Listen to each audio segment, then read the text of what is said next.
¿Y si el engaño no llega como villano, sino como líder? Hoy el mundo observa a figuras como Donald Trump, Nicolás Maduro o Claudia Sheinbaum y se pregunta quién traerá orden en medio del caos. Pero ¿y si el verdadero peligro no está en los nombres que ya conocemos, sino en el que aún no vemos venir? Si este mensaje te hace reflexionar, suscríbete y deja tu like para que más personas puedan escuchar esto y estar preparadas. Y dime en los comentarios, ¿cuándo crees que será la llegada del anticristo? La noche caía sobre Jerusalén con un silencio que no era paz, sino espera. En las calles estrechas, el viento arrastraba polvo antiguo como si cada piedra recordara guerras, promesas y juramentos que aún no terminaban de cumplirse. En una casa sencilla, a la luz temblorosa de una lámpara, se abría un rollo gastado. Las letras no eran tinta, eran cicatrices. Y en esas cicatrices estaba escrita una advertencia que sonaba demasiado viva para ser pasado. Había un nombre que nadie se atrevía a pronunciar en voz alta, pero que se sentía en cada conversación interrumpida, en cada mirada que se desviaba, en cada noticia que prometía seguridad con la misma facilidad con la que se ofrece un veneno dulce. Decían que el engañador no aparecería como tormenta, sino como brisa. Que no llegaría con espadas, sino con palabras exactas, suaves, diseñadas para calmar el miedo. Y que, mientras el mundo discutía de dónde vendría, si de imperios viejos o de fronteras ardientes, el peligro más cercano se escondía donde nadie quería mirar, adentro. Porque existía una posibilidad que helaba la sangre, que el anticristo ya caminara bajo cielos conocidos, respirando el mismo aire que los fieles, aprendiendo los gestos correctos, memorizando la cadencia de las oraciones, perfeccionando el rostro de la esperanza. Vivo. Presente.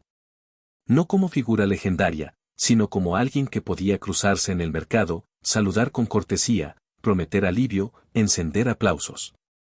La idea era insoportable, y por eso mismo crecía como una sombra. En el rollo, el listado de las tribus selladas brillaba como una muralla de nombres. 12 columnas de herencia, 12 puertas de identidad. Pero al recorrerlo con el dedo, se abría un hueco, una ausencia que nadie podía rellenar sin estremecerse. Faltaba una. Un espacio vacío donde debería estar un nombre que había sido pronunciado durante siglos, Dan. No era un simple olvido. No era error de copista. Era un silencio con intención, como si el cielo hubiese decidido apartar ese linaje del sello final. Y entonces nacía la pregunta que nadie quería formular porque la respuesta olía a serpiente: ¿por qué sacar a una tribu entera del recuento, si no era para advertir algo? Dan. Un nombre breve, pero pesado.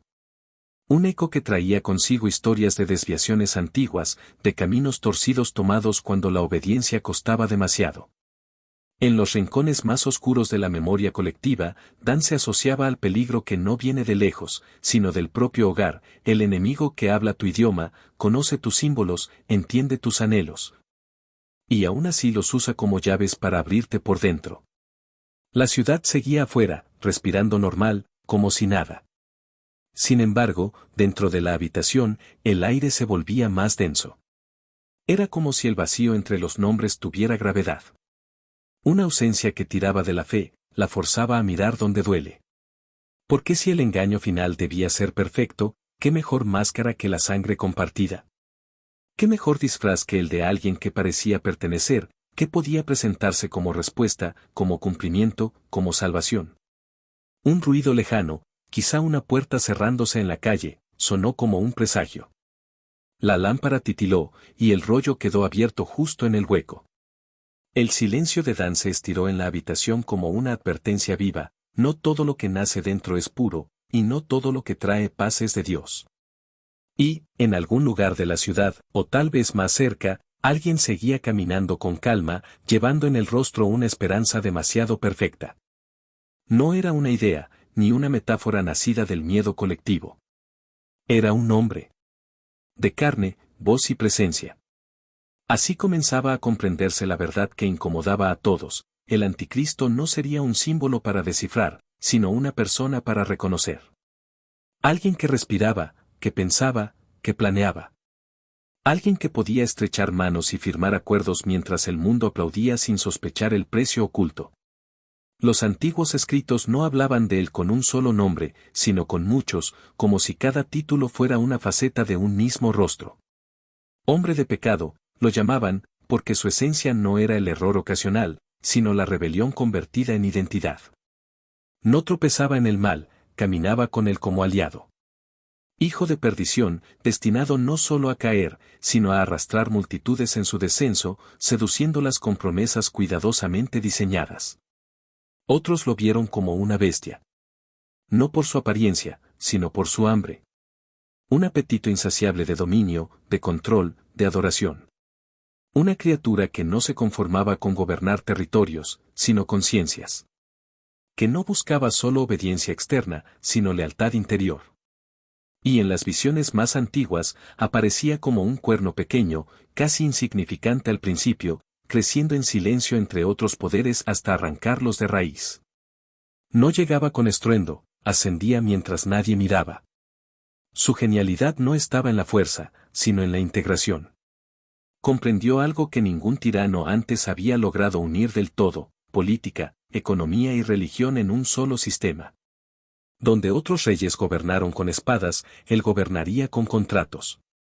Donde otros exigieron tributos, él administraría el acceso a la vida misma. Donde otros impusieron dioses, él se presentaría como solución espiritual sin nombre divino, al inicio. Prometería paz. Y no una paz superficial, sino una que sonara razonable en un mundo cansado de guerras interminables y crisis constantes. Hablaría de unidad, de cooperación global, de seguridad compartida. Sus palabras serían exactas, ensayadas para tocar las fibras correctas del temor humano. Y el mundo, agotado, lo escucharía con alivio. No verían cadenas, verían orden. No sentirían opresión, sentirían estabilidad. Bajo su gobierno, las fronteras perderían dureza y las decisiones se volverían centralizadas. Nada se movería sin permiso. Nada se compraría sin aprobación. Cada transacción, cada elección, cada acto cotidiano estaría vinculado a su sistema. No por violencia inmediata, sino por dependencia progresiva. Quien controlaba el pan, controlaba la lealtad. Quien regulaba la fe, definía la verdad. Y mientras la multitud celebraba la aparente armonía, algo invisible se rompía. La adoración ya no se dirigía al cielo, sino al orden que los mantenía vivos. La confianza ya no descansaba en Dios, sino en el hombre que había logrado lo imposible. Poco a poco, sin anuncios ni trompetas, la falsa paz se convertía en un altar. Detrás de la calma, la guerra contra lo eterno ya había comenzado. No con fuego, sino con aceptación. No con persecución abierta, sino con seducción. Porque el engaño más peligroso no es el que amenaza, sino el que convence. Y aquel hombre, con muchos nombres y un solo propósito, avanzaba sin resistencia, llevando al mundo a inclinarse, sin darse cuenta. Las piedras antiguas parecían murmurar cuando el pensamiento volvía siempre al mismo lugar, Roma. No la ciudad de mármol y ruinas turísticas, sino la idea que nunca murió. Un imperio que cayó en apariencia, pero cuyo espíritu siguió respirando bajo nuevas formas, cambiando de rostro sin perder su ambición. En los escritos antiguos, esa herencia aparecía como una figura inquietante, una estatua colosal erguida en el sueño de un rey, hermosa y terrible a la vez. La cabeza brillaba como oro, los brazos resplandecían como plata, el vientre ardía en bronce. Todo hablaba de poder, de dominio ordenado, de civilizaciones que se sucedían unas a otras como estaciones del mundo.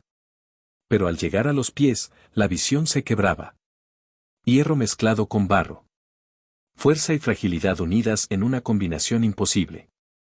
Capaz de aplastar y de romperse al mismo tiempo. Ese último reino no era sólido como los anteriores. Era un cuerpo dividido, sostenido por alianzas tensas, mantenido en pie más por conveniencia que por convicción. El hierro seguía ahí, duro, inflexible, heredero del dominio romano. Pero el barro lo debilitaba desde dentro, intereses opuestos, identidades distintas, acuerdos frágiles que podían resquebrajarse con una sola sacudida. De esa mezcla nacía algo nuevo. No un emperador coronado por conquista abierta, sino una figura que emergía desde la estructura misma del sistema. Como lo describían las visiones, entre 10 cuernos, 10 poderes alineados, surgía uno pequeño, casi insignificante al principio. No imponía su presencia. Se abría espacio con astucia. 3 caían ante él sin que el resto pareciera alarmarse. Cuando quisieron reaccionar, ya era tarde. 10 reyes. 10 voces que entregaban su autoridad por un tiempo breve, convencidos de que la unidad era la única salida. No cedían por derrota, sino por necesidad. Cada uno creía conservar su trono, sin comprender que lo estaban colocando a los pies de otro. El nuevo líder no gobernaba por imposición directa, sino por consentimiento. Su poder nacía del acuerdo, no del asalto. Era un orden fuerte en apariencia, impresionante en estructura, pero delicado en esencia. Bastaba observarlo con atención para notar las grietas. Naciones unidas bajo un mismo estandarte, pero divididas en corazón. Economías entrelazadas, pero desconfiadas. Decisiones conjuntas tomadas con sonrisas tensas y promesas que se sostenían apenas con alfileres. Hierro y barro. Dominio y debilidad. En esa fragilidad se escondía la oportunidad perfecta. Un mundo cansado de crisis veía en esa alianza la promesa de estabilidad. Y aquel cuerno pequeño, ahora crecido, sabía exactamente qué decir. No hablaba de conquista, sino de cohesión. No anunciaba guerra, sino continuidad. Se presentaba como el administrador de la paz, el guardián del equilibrio, el único capaz de mantener unido lo que naturalmente tendía a romperse. Nadie lo vio venir como amenaza. Lo aceptaron como solución. Porque no parecía un tirano, sino un mediador. No parecía un rey, sino un árbitro. Y mientras los 10 sostenían el peso de un sistema que no terminaba de confiar en sí mismo, él se colocaba en el centro, absorbiendo autoridad, concentrando decisiones, convirtiéndose en el punto del que todo dependía. Roma no había regresado con legiones ni estandartes rojos. Había regresado como estructura, como herencia política, como orden antiguo vestido de modernidad. Un imperio sin emperador visible, hasta que el momento fue exacto. Hierro suficiente para dominar. Barro suficiente para ceder. Y de esa combinación inestable surgía el gobernante que no conquistaba desde fuera, sino que ascendía desde dentro, sostenido por una alianza que nunca comprendió a quien estaba levantando realmente. La mirada se desplazó hacia el este, donde el sol nace y las antiguas rutas del poder nunca se apagaron del todo. Allí, Roma no terminó cuando cayeron sus estatuas en Occidente. Simplemente cambió de capital, de idioma, de paisaje. El imperio se partió en dos, y mientras el oeste se desmoronaba lentamente, el este continuó respirando durante siglos, gobernando tierras ardientes, ciudades milenarias, desiertos que nunca olvidan. Cuando Jerusalén fue arrasada, el fuego que consumió el templo no llegó desde colinas italianas. Las manos que empuñaron las antorchas venían de provincias orientales, de Siria, de Arabia, de regiones que hoy siguen marcando el pulso del mundo. El hierro romano no hablaba una sola lengua. Su sombra se extendía hacia el amanecer. Y esa sombra nunca se disipó del todo. En esos mismos territorios, el tiempo siguió girando con una expectativa latente. No era solo política ni historia, era fe. Una esperanza sembrada en generaciones enteras que aguardaban la llegada de un líder final, uno que emergiría en medio del caos para restaurar el orden perdido. Un hombre que uniría a pueblos enfrentados, que acabaría con la corrupción, que impondría justicia donde solo había ruinas. Un salvador esperado con anhelo. Las palabras que describían a ese líder eran inquietantemente familiares. Prometería paz tras la tormenta. Traería unidad después de la fragmentación. Se levantaría cuando el mundo estuviera cansado de sí mismo, harto de guerras interminables y promesas rotas. No gobernaría solo con fuerza, sino con autoridad espiritual. No sería únicamente un político, sino un guía. Unificador de naciones. Restaurador del orden global. Las semejanzas no eran superficiales. Eran estructurales. Ambos aparecerían en tiempos de crisis global. Ambos hablarían de justicia y rectitud. Ambos reclamarían obediencia total. Ambos se presentarían como respuesta definitiva al sufrimiento humano. Ambos serían aceptados como libertadores por millones y temidos por otros tantos. La diferencia no estaría en la forma, sino en la fuente de su poder. El mundo, exhausto, escucharía con atención. Las fronteras ya no serían muros, sino heridas abiertas. Las economías colapsarían una tras otra. La violencia habría demostrado su inutilidad. Entonces surgiría una voz firme desde tierras antiguas, hablando de unidad bajo una sola visión. No impondría de inmediato, invitaría.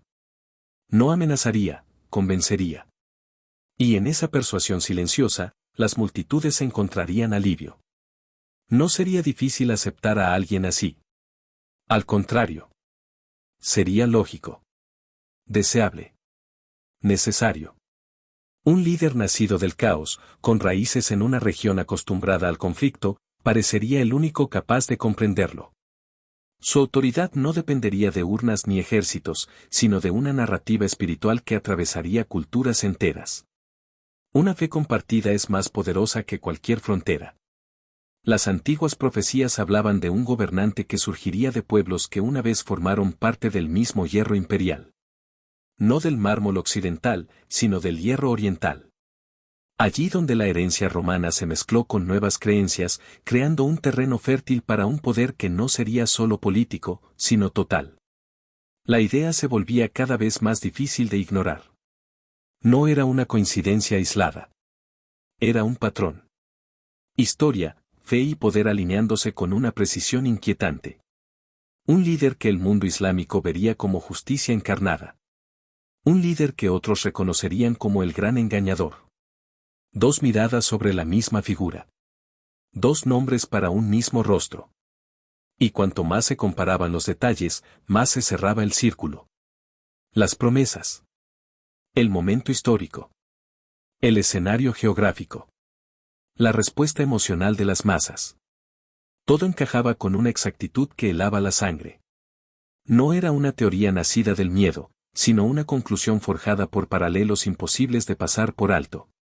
Desde ese punto de vista, la amenaza no vendría envuelta en símbolos extraños, sino en un lenguaje conocido para millones.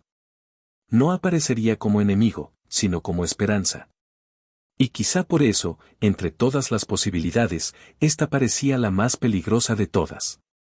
Porque el engaño no nacería de la fuerza bruta, sino de una promesa de orden tan convincente que el mundo entero estaría dispuesto a seguirla, sin darse cuenta de a quien estaba siguiendo realmente.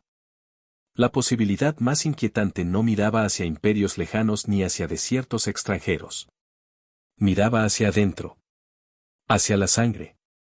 Hacia la historia íntima de un pueblo que había aprendido a desconfiar de enemigos externos, pero no siempre de los que compartían su mesa. Allí, en lo más profundo de la memoria ancestral, surgía un nombre envuelto en silencio, Dan. En los registros finales, cuando los linajes fueron llamados uno por uno para ser sellados, su nombre no respondió. No hubo error ni omisión casual. El vacío quedó expuesto, deliberado, como una grieta en una muralla sagrada. 12 tribus debían ser contadas, pero una fue apartada. Dan no estaba. Y ese silencio pesaba más que cualquier acusación explícita. Mucho antes, en palabras pronunciadas al borde de la muerte, ya se había sembrado la advertencia. Dan no fue comparado con león ni con águila. No recibió imágenes de nobleza o dominio abierto. Fue llamado serpiente junto al camino, víbora escondida en la senda, mordiendo sin ser vista, derribando al jinete cuando éste se creía seguro. No atacaba de frente. Esperaba.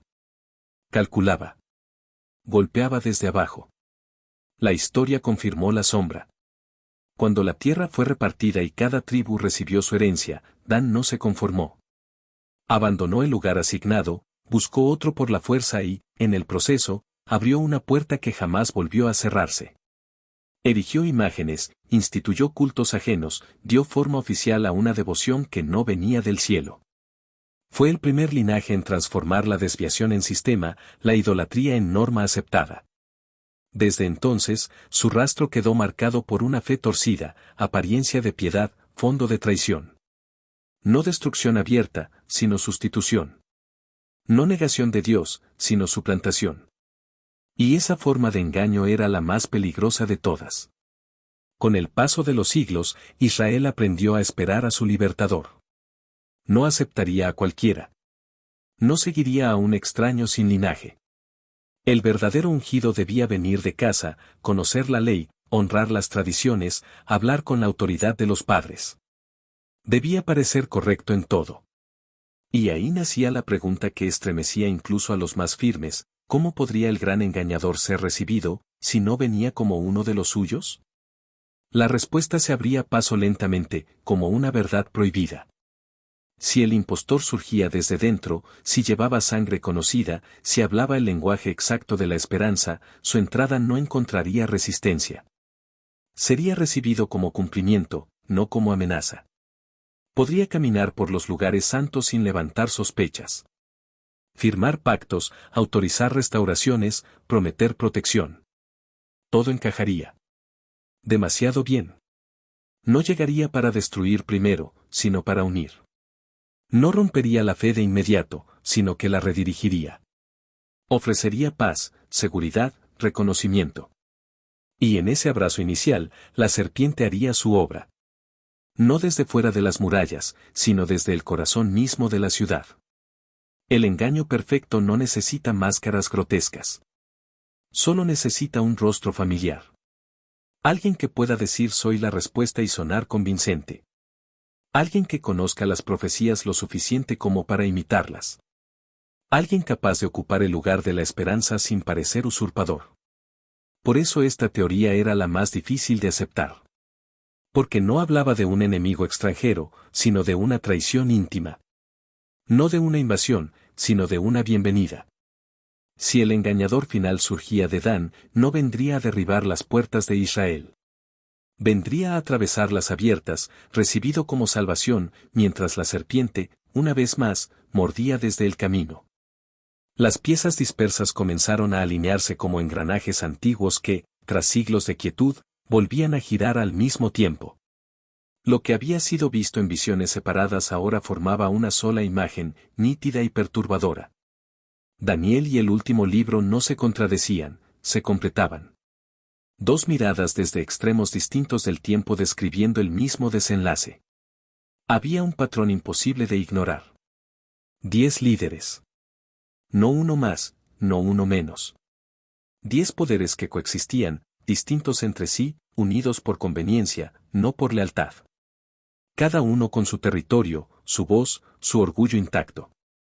Y, sin embargo, dispuestos a ceder autoridad por una promesa mayor, estabilidad en medio del colapso. No entregaban sus tronos por derrota, sino por necesidad. El mundo exigía unidad, y ellos estaban dispuestos a ofrecerla, aunque no comprendieran el precio. De ese círculo de poder surgía uno que no llegaba desde fuera. No irrumpía como invasor ni conquistador. Crecía desde adentro, alimentado por el sistema mismo que lo sostenía. Al principio parecía menor, un administrador, un mediador entre fuerzas opuestas. Nadie lo veía como amenaza. Su ascenso no despertaba alarmas, porque no desafiaba el orden, lo ordenaba. No rompía alianzas, las hacía funcionar. Mientras los 10 mantenían la fachada de control compartido, él absorbía decisiones, centralizaba voluntades, convertía la cooperación en dependencia. Cada concesión parecía razonable. Cada paso, lógico. Y cuando quisieron darse cuenta, su autoridad ya no provenía de ellos, sino de algo más profundo, de la aceptación generalizada, del consenso global que lo veía como imprescindible. El escenario no era casual. Todo convergía en un punto que nunca había dejado de ser el centro de la historia. Jerusalén. Ciudad marcada por pactos y sangre, por promesas eternas y traiciones humanas. El lugar donde lo sagrado y lo profano siempre chocaron. Allí, donde el cielo y la tierra parecían tocarse, se levantaría el acto final del engaño. El gobernante no se limitaría a ejercer poder político.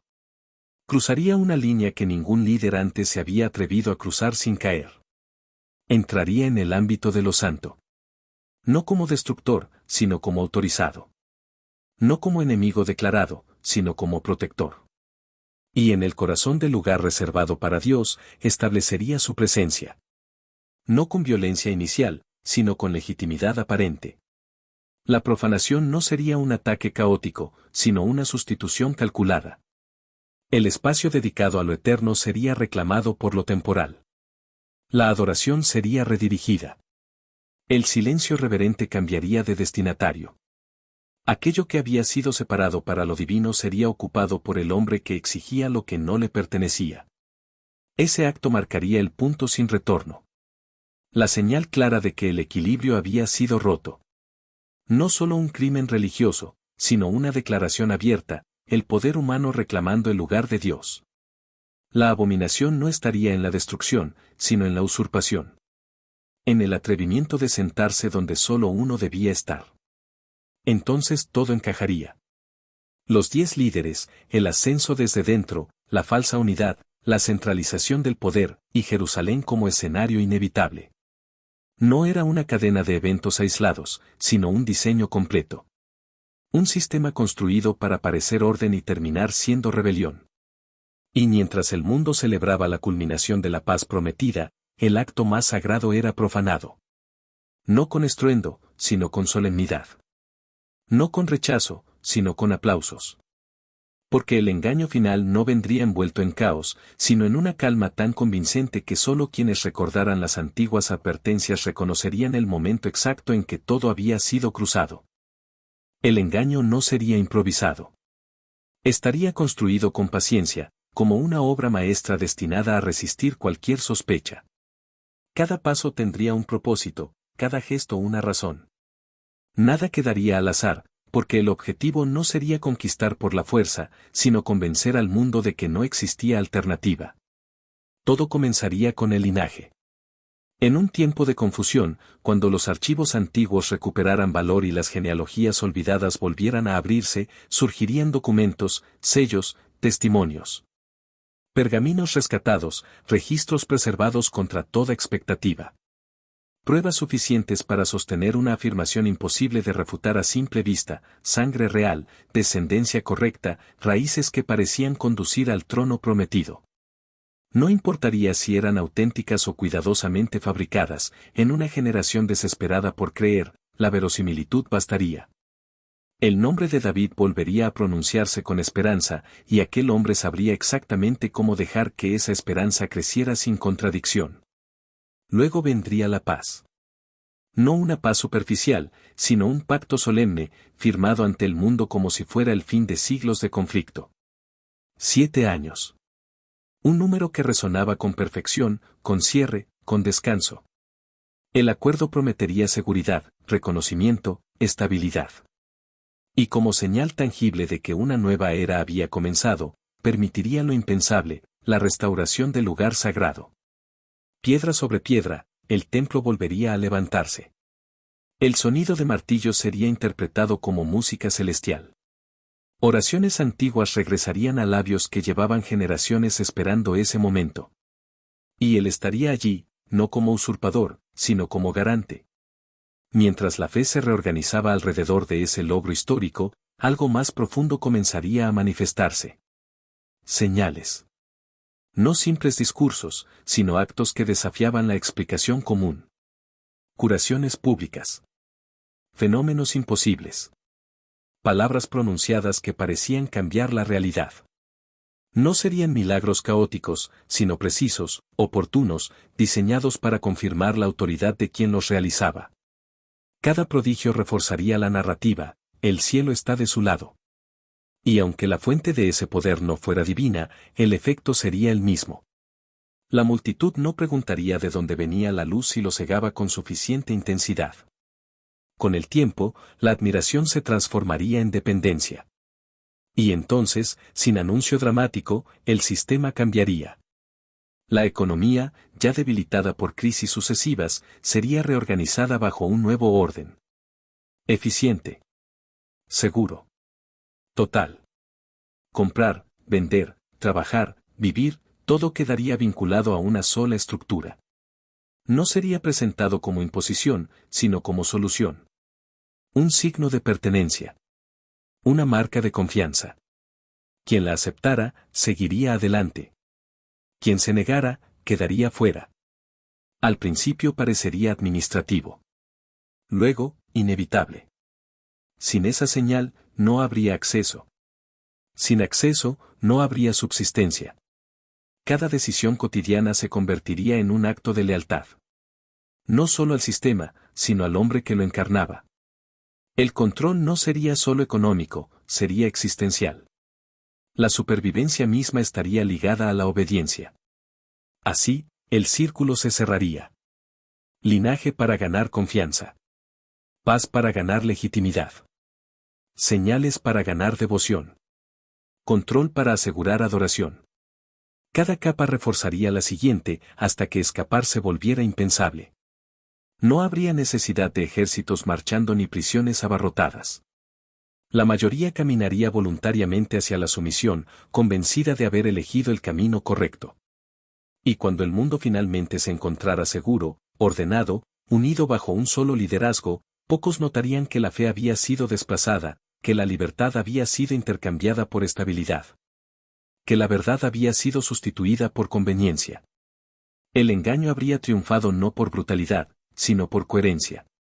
No por miedo inmediato, sino por una promesa tan bien construida que rechazarla parecería locura. Solo entonces, cuando todo estuviera sellado, se revelaría el precio real de aquella paz. Y ya sería demasiado tarde para desatar lo que había sido cuidadosamente atado desde el principio. Todo parecía preparado, como un escenario iluminado antes de que se alce el telón. Las herramientas ya existían, aunque nadie las hubiera creado pensando en ese desenlace. Redes invisibles capaces de vigilar, registrar y limitar. Sistemas tan entrelazados que un solo gesto podía abrir o cerrar la vida cotidiana de millones.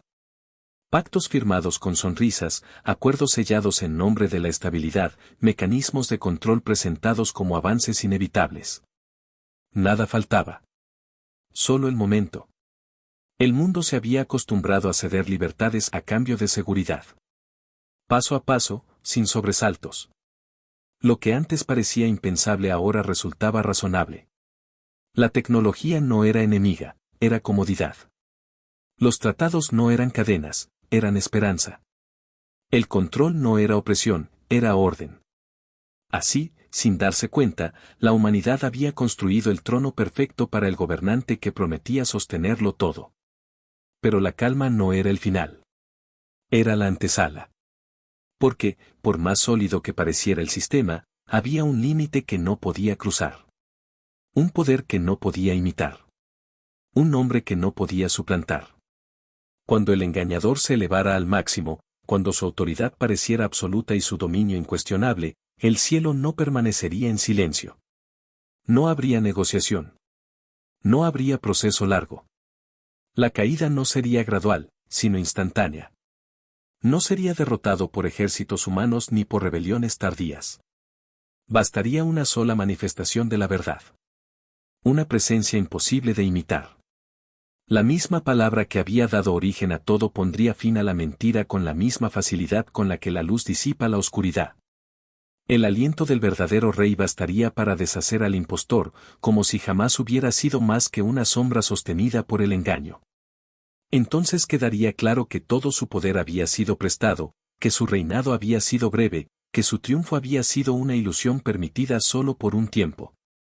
El sistema que parecía indestructible se desmoronaría sin resistencia. Los tronos caerían. Las alianzas se romperían. La adoración equivocada se convertiría en silencio. Y frente a esa revelación final, cada corazón entendería lo que antes se había negado a ver.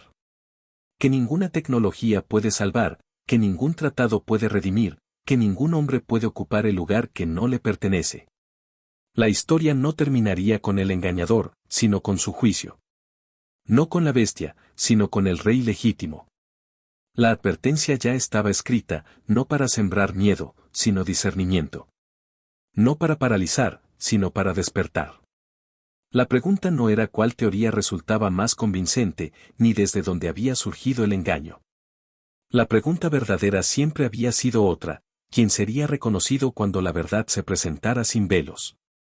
Porque al final, cuando todo lo construido por manos humanas se derrumbara, solo una autoridad permanecería en pie.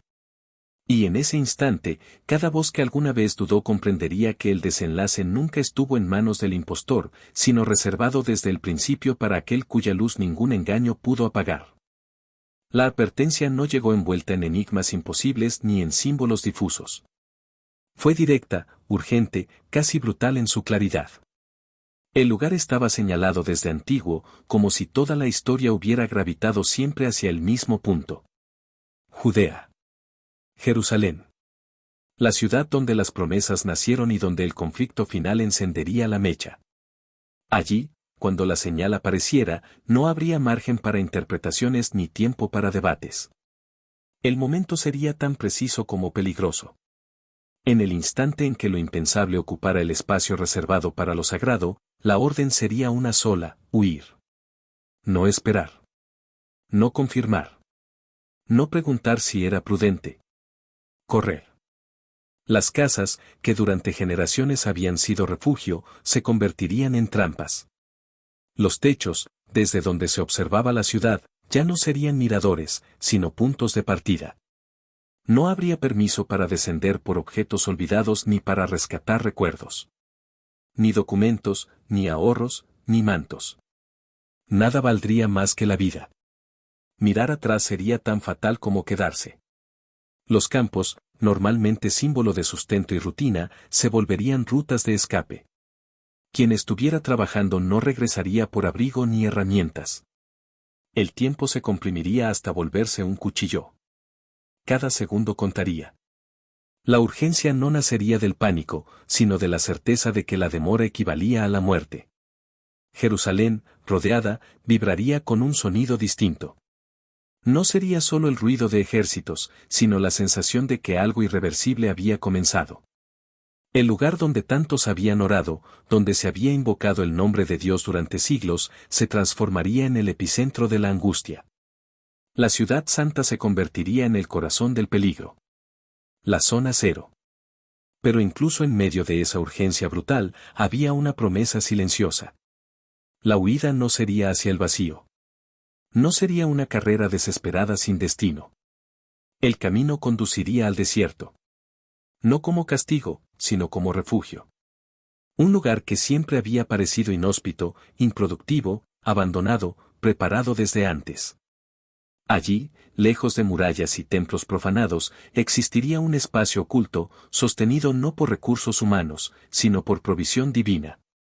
El mismo desierto que una vez había sido escenario de prueba se convertiría nuevamente en lugar de cuidado. No por días ni semanas, sino por un tiempo completo, contado con precisión. Mientras la tormenta azotaba el centro, el margen sería preservado. La paradoja era evidente: la seguridad no estaría en las ciudades fortificadas, sino en la huida obediente. No en los sistemas organizados, sino en la confianza. No en lo construido por manos humanas, sino en lo preparado en silencio. El desierto, que a los ojos del mundo parecía abandono, sería en realidad cobertura. Todo dependería de la respuesta inmediata. No del coraje físico, sino de la disposición interior. Quien entendiera la señal y obedeciera sin negociar consigo mismo encontraría camino. Quien dudara, quien intentara salvar algo más que su vida, quedaría atrapado en la marea que caería sobre Judea. La advertencia no era para sembrar terror, sino para salvar. No anunciaba el fin, sino el punto de escape. Y mientras Jerusalén ardía como centro del conflicto final, el desierto aguardaba, silencioso, como testigo de una verdad antigua: cuando lo sagrado es usurpado, la salvación no está en resistir el lugar, sino en obedecer la voz que llama a salir. El peligro no se limitaba a un solo punto del mapa. Más allá de Judea, otras zonas brillaban con una falsa promesa de seguridad, y cada una escondía una trampa distinta. 3 lugares, 3 engaños, 3 decisiones que definirían el destino de multitudes. El primero no tenía murallas visibles ni un nombre grabado en piedra. Era un sistema. Una red de ciudades interconectadas, centros de comercio y poder que latían como un solo corazón orgulloso. Babilonia. No la antigua, enterrada bajo arenas viejas, sino su espíritu renovado: riqueza sin límite, velocidad sin descanso, control disfrazado de progreso. Allí todo parecía eterno, hasta que dejó de serlo. En un solo instante, aquello que tomó generaciones en levantarse se desplomó como humo. Torres silenciosas. Mercados vacíos. Calles donde el lujo se transformó en eco.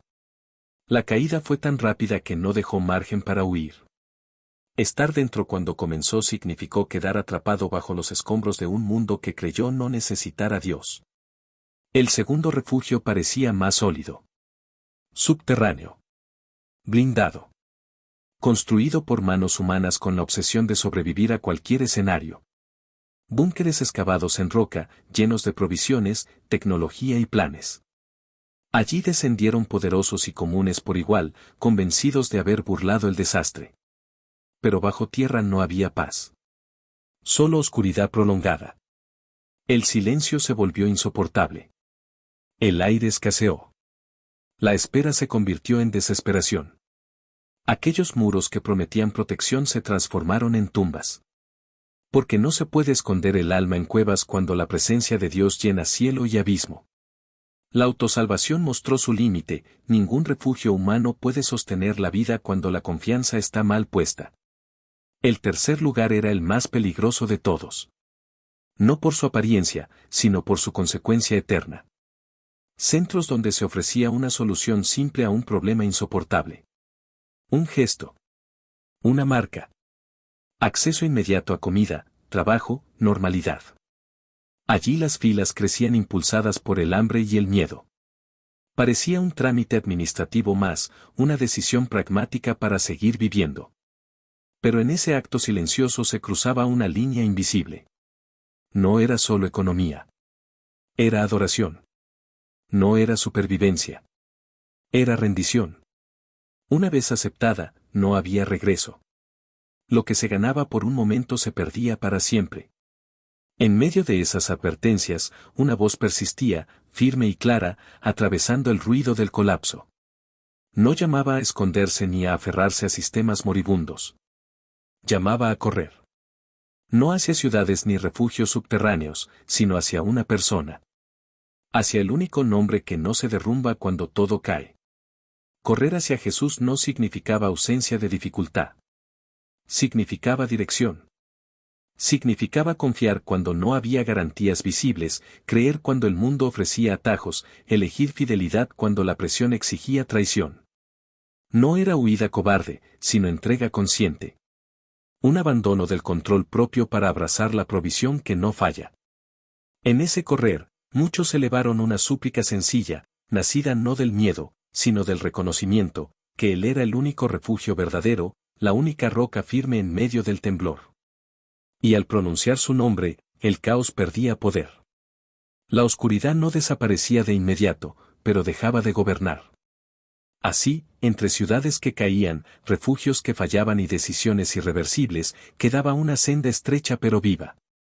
No prometía comodidad, sino vida eterna. No ofrecía control, sino salvación. Y quienes la tomaron, aún en medio del juicio, descubrieron que correr hacia él no era el final, sino el comienzo que ningún colapso podía destruir.